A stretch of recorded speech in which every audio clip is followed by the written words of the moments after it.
Doctor Sheikh से request करूंगा कि कृपया हमें अपने बारे में थोड़ा बताएं और अपने विचार रखें।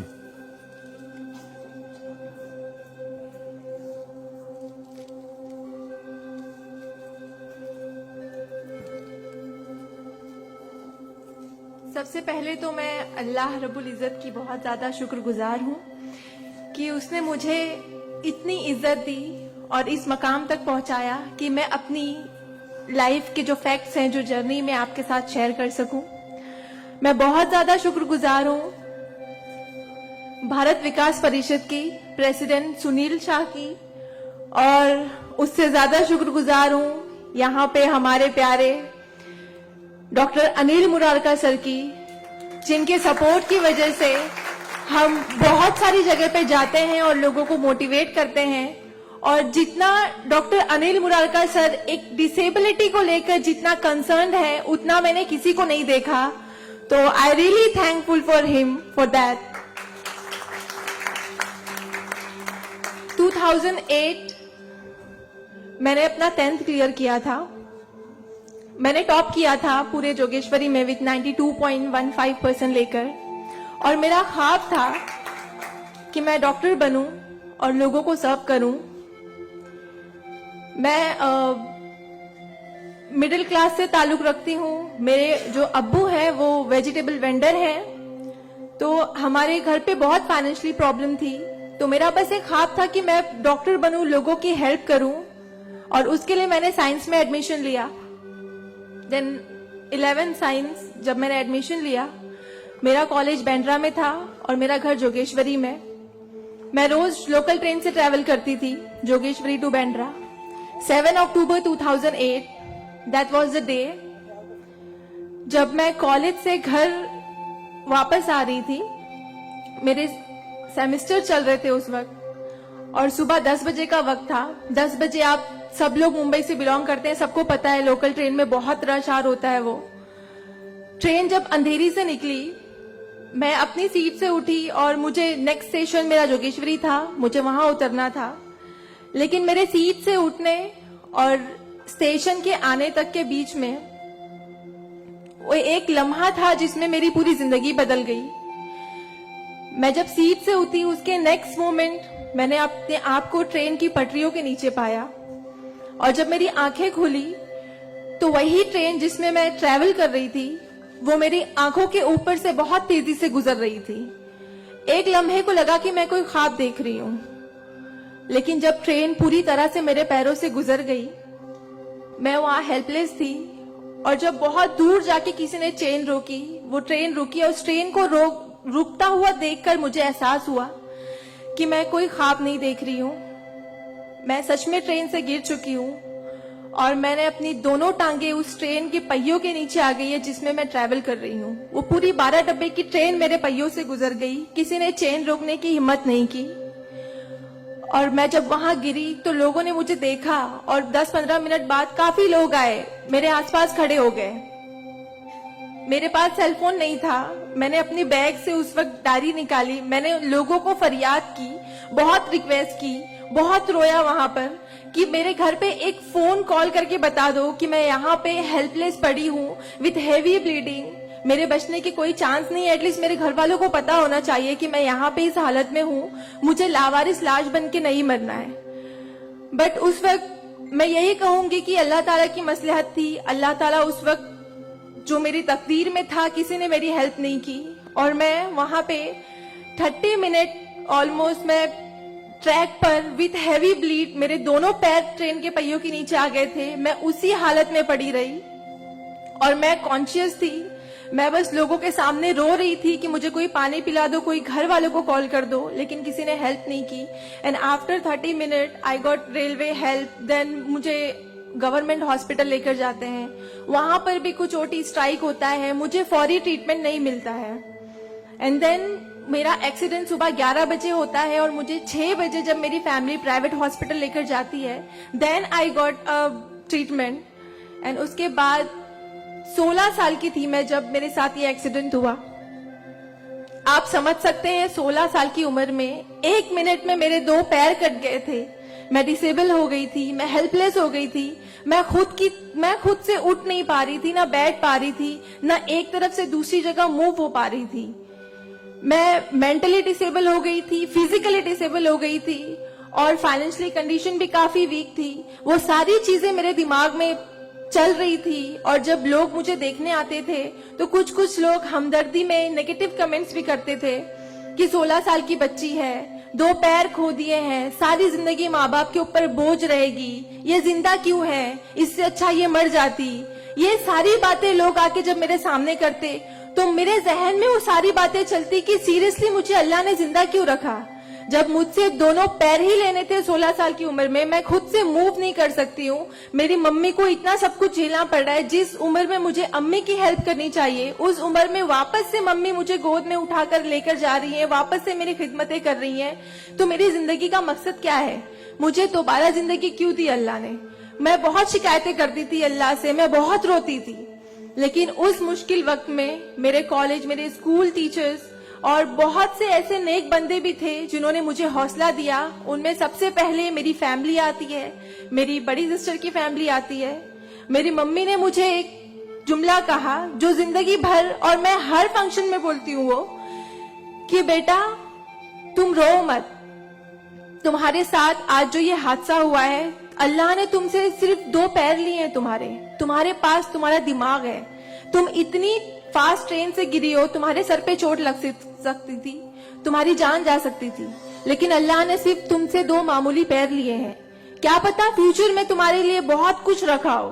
तब मुझे बातें उनकी समझ नहीं आती थी, लेकिन अल्हम्दुलिल्लाह अल्लाह का लाख लाख शुक्र है कि आज इस मौके पर जब लोग मुझे एज अ इंस्पिरेशन समझते हैं, एक आइडियल करते हैं, तो मुझे समझ में आता है कि मेरी अम्मी सच बोलती थी कि हौसला रखो, सिर्फ 2 टांगे गई है। आज मैं जब अपने प्रोस्थेटिक लेग से चलती हूँ तो लोगों को पता नहीं चलता कि मेरे पास 2 पैर नहीं है, मेरा एक पैर थाइस के पास से नहीं है, दूसरा नी के पास से नहीं है, बट लोगों को ये अंदाजा नहीं होता है। तो बस मेरी अम्मी ने जो एक बात कहा था कि अल्लाह पे यकीन रखो बच्चा, तुम्हारे साथ जो हो रहा है और जो होगा वो सब अल्लाह ने प्लान किया हुआ है, तुम बस हिम्मत मत हारो कभी भी और बस डटे रहो अपने जुनून के पीछे कि तुम्हें डॉक्टर बनना है। तुम्हारी 2 टांगे नहीं तो क्या हुआ, तुम्हारे पास दिमाग है, तुम ज़हीन हो, तुम आगे बढ़ो और क्या पता तुम आगे लोगों को आइडियलाइज कर, लोग तुम्हें आइडियलाइज करें इस चीज को लेके। मेरे doctor Sanjay Kantharia, orthopaedic surgeon, उन्होंने सबसे ज्यादा सपोर्ट किया इस बात को लेकर कि तू डॉक्टर बन। मैंने अपने जीने की उम्मीद छोड़ दी थी, डॉक्टर बनने की उम्मीद छोड़ दी थी, लेकिन जब उन्होंने मुझे बताया कि तुम डॉक्टर बन सकती हो, तुम बनो, देन मैंने प्रिपरेशन स्टार्ट की। सीईटी कॉमन एंट्रेंस टेस्ट होता है to getting admission in medical college, मैंने वो क्रैक किया। I got 3rd rank all over Maharashtra in PH quota and after that मुझे बहुत खुशी हुई कि मैंने 3rd रैंक क्लियर किया है। Now I got admission, I will get admission in MBBS. But वहां पर भी एक प्रॉब्लम थी मेरे लिए कि मुझे डिसेबल परसेंटेज 89% डिसेबल हूं मैं, और मेडिकल में एडमिशन के लिए 40 to 70 there is a criteria to get admission for MBBS. मैं मोर देन 70% डिसेबल हूं, ये कहकर मुझे उन्होंने डिनाई किया कि आप एलिजिबल नहीं हो, आप एमबीबीएस में एडमिशन नहीं ले सकते हो, आप डॉक्टर नहीं बन सकते हो। तो उस बात को लेकर मैं बहुत डिप्रेस हो गई। देन मैंने वापस अपने डॉक्टर से हेल्प मांगी, उन्होंने मुझे एक मशवरा दिया कि आप हाईकोर्ट जाओ, बॉम्बे हाईकोर्ट, और जिस बात के लिए एक नॉर्मल स्टूडेंट को सिर्फ पढ़ाई करनी होती है, अच्छा रैंक लाना होता है, मुझे उस चीज के लिए मैंने वो किया, लेकिन उसके बाद भी मुझे बॉम्बे हाईकोर्ट जाना पड़ा। एंड मैं गई, मैंने अब हार नहीं मानी और मैं गई बिकॉज वो मेरा हक था, मुझे डॉक्टर बनना था। और जब मैंने वापस अपनी नॉर्मल जिंदगी स्टार्ट की अपने प्रोस्थेटिक लेग से, मैंने आना जाना शुरू किया, अकेले ट्रेन ट्रैवल करना शुरू किया, देन मैंने रियलाइज किया कि मेरे अंदर कोई कमी नहीं है, मैं एक नॉर्मल लड़की हूँ, मेरे पास पैर नहीं तो क्या हुआ, मैं लोगों को सर्व कर सकती हूँ, मेरे अंदर पैशन है डॉक्टर बनने का। तो मैंने वो बस अल्लाह पे यकीन रखा और मैंने ये सोचा कि अगर अल्लाह ने मेरी किस्मत में रखा है डॉक्टर बनना तो मैं जरूर कोर्ट में फाइट करूंगी। एंड देन मैं बॉम्बे हाई कोर्ट गई इन 2011 और वहां पे मेरा केस मोहित शाह, चीफ जस्टिस मोहित शाह ने देखा, उन्होंने मुझे ऑब्जर्व किया, मेरे प्रीवियस स्टडी रिकॉर्ड्स देखे, वो सारी चीजें देख के, और उन्होंने जब मेरा पैशन देखा डॉक्टर बनने का, सर्व करने का, देन उन्होंने मेरे फेवर में फैसला दिया। एंड 2011 अल्लाह का लाख लाख शुक्र है कि मुझे इंडिया के टॉप मोस्ट कॉलेज में एडमिशन मिला, which is Seth GS medical college and KM hospital. Then 2011 में मैंने अपना एमबीबीएस में एडमिशन लिया। वो जर्नी बहुत आसान नहीं थी मेरे लिए, क्योंकि मेरे पास 2 पैर नहीं है, और जब मेरी काउंसलिंग चल रही थी एडमिशन को लेकर, तो काफी जो डॉक्टर्स का पैनल था उन्होंने मुझे बहुत कुछ हकीकत बताई थी कि आपके लिए डॉक्टर फील्ड आसान नहीं है, इसमें पढ़ाई करना 5.5 साल, आपको एक ओपीडी से दूसरी ओपीडी जाना होगा, और तब मैं 2 क्रचेस यूज करती थी मेरे लिए। तो आपके लिए बिल्कुल भी आसान नहीं है, आप हार जाओगे, 1 साल पढ़ोगे, दूसरे साल आप डिनाई कर दोगे, एडमिशन नहीं लोगे, आप गिव अप कर लोगे। लेकिन बस मैंने दिल में ठान लिया था कि मुझे इन्हें गलत साबित करना है, और मुझे लोगों को प्रूव करके दिखाना है कि एक लड़की जो 89% डिसेबल है, जिसे लोग ये कहकर सुनाते थे कि सारी जिंदगी माँ बाप के ऊपर बोझ पर बनी रहेगी, उन्हें प्रूव करना है कि मैं डॉक्टर बन के लोगों को सर्व कर सकती हूँ। और जो मेरे दूसरे डिसेबल भाई बहन हैं, उन्हें भी शो करना है कि after disability, after accident, post accident जो लाइफ होती है वो आप नॉर्मल गुजार सकते हो अपने हौसले की बनिस्बत। तो मैं बस 5.5 साल मैंने बहुत कोशिश की, बहुत दर्द सहे, लेकिन मैंने अल्हम्दुलिल्लाह 2016 में फर्स्ट क्लास से मैंने अपना एमबीबीएस क्लियर किया।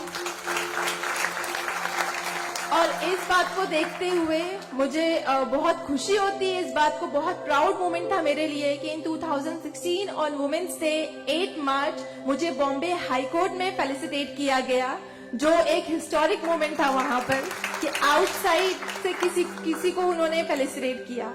देन उसके बाद मुझे काफी कॉल्स आए, एज अ मोटिवेशनल स्पीकर मुझे काफी अवार्ड्स मिले, और तब मैंने सोचा कि मेरी जर्नी सिर्फ एमबीबीएस तक नहीं, मुझे लोगों को और प्रूव करना है कि 89% डिसेबल होके अगर मैं एमबीबीएस कर सकती हूँ, तो मुझे मेडिकल फील्ड की हायर डिग्री अचीव करनी है, which is MD, medicine in doctor in medicine. Then मैंने उसके लिए भी कॉमन एंट्रेंस टेस्ट दिया, and again I got third rank in all over Maharashtra. और यहाँ पर भी देन अगेन उन्होंने प्रॉब्लम क्रिएट की मेरे लिए। After completing my MBBS with flying colours, उन्होंने वापस मेरा मेडिकल एडमिशन डिनाई किया कि आप नहीं कर सकते हो because you are 89% disable. Then मुझे एक बहुत हम्बल इंसान मिले, member of parliament Kirit Somaiya sir, उन्होंने फौरन से मेरी एप्लीकेशन सेंट्रल हेल्थ मिनिस्टर के पास लेकर गए, और वहां से विद इन 2 डेज ये जो क्राइटेरिया है 40 to 70% डिसेबिलिटी का मेडिकल में एडमिशन के लिए, this is a 20 years old clause, और विद इन 2 डेज ये क्लॉज चेंज करवाया उन्होंने बिकॉज ऑफ माई एप्लीकेशन। वो क्लॉज चेंज होके बस ये है कि मिनिमम 40% क्राइटेरिया है, और मोर देन 70% जो भी डिसेबल हैगा they will get admission in medical field. तो मेरी जो जर्नी थी यहाँ तक की, और उसके बाद मैंने रिसेंटली 2019 में मैंने एमडी में एडमिशन लिया, और which is same college, Seth GS medical college and KM hospital, और मैं अभी रिसेंटली फर्स्ट ईयर रेसिडेंट हूँ एमडी पैथोलॉजी में।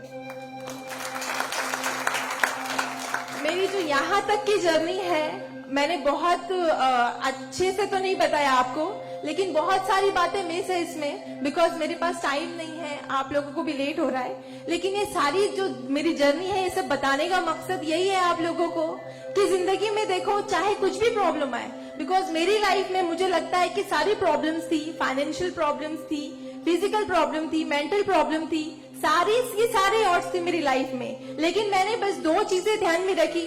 एक तो मेरी अम्मी की बात की अल्लाह पर यकीन रखो, अल्लाह अपने बंदों से 70 माओं से ज्यादा प्यार करता है। एक माँ हमारी छोटे से दर्द को बर्दाश्त नहीं कर सकती, वो तो 70 माओं से ज्यादा प्यार करता है, तो हमें दर्द में कैसे रख सकता है वो, तो उसने जरूर कुछ अच्छा रखा है हमारे लिए। अगर छोटी सी प्रॉब्लम आई जिंदगी में तो उससे हार नहीं मानो, उससे लड़ना सीखो, हमेशा अपना हौसला जिंदा रखो, बिकॉज आपके पास अगर हौसला है तो आपकी लिए जिंदगी जीने की उमंग रहेगी, बिकॉज बगैर हौसले की कोई जिंदगी नहीं जी सकता। तो आप लोग प्लीज, अगर छोटी से छोटी प्रॉब्लम भी आए, कोई भी परेशानी आए, आप लोग लड़ना सीखिए और जिंदगी जीना सीखिए। बिकॉज मेरे एक्सीडेंट के बाद मुझे अगर मैं इतनी सारी कोशिशें नहीं करती तो मैं आज यहाँ पर खड़ी होके एज अ डॉक्टर आप लोगों से इंटरेक्ट नहीं हो रही होती। तो बस कभी भी हार मत मानिए। और ये एक शेर है आप सबके लिए, हौसले की तुर्कश में कोशिश का वो तीर जिंदा रख। तरकश मतलब जिसमें तीर रखते हैं। हौसले की तरकश में कोशिश का वो तीर जिंदा रख। हार चाहे जिंदगी में सब कुछ, हार जा चाहे जिंदगी में सब कुछ, मगर फिर भी जीतने की उम्मीद जिंदा रख। Thank you so much, thank you all of you, मुझे इतने अच्छे से सुनने के लिए। और मैं बहुत ज्यादा थैंकफुल हूँ डॉक्टर अनिल सर की और भारत विकास परिषद की कि उन्होंने मुझे इतना सुनहरा मौका दिया आप लोगों से इंटरैक्ट का। Thank you. धन्यवाद।